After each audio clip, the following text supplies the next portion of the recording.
முற்பிறவியில் யாருக்கு பாவம் செய்தாயோ அவர்கள் உனக்கு மனைவியாய் பிள்ளையாய் உன்னோடு பயணிப்பார்கள். எல்லாம் கர்ம வினைப்படி ஆசையாய் இருப்பார்கள். அன்பாய் பேசுவார்கள், பழகுவார்கள். கட்டிய மனைவி வீதியோடு நின்று விட்டால் பெற்ற பிள்ளைகள் கடமையும் பெற்றுவிட்டன.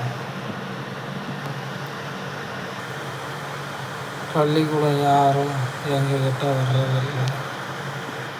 உன்னை சுற்றி நடப்பது எல்லாம் பெரும் மாயை.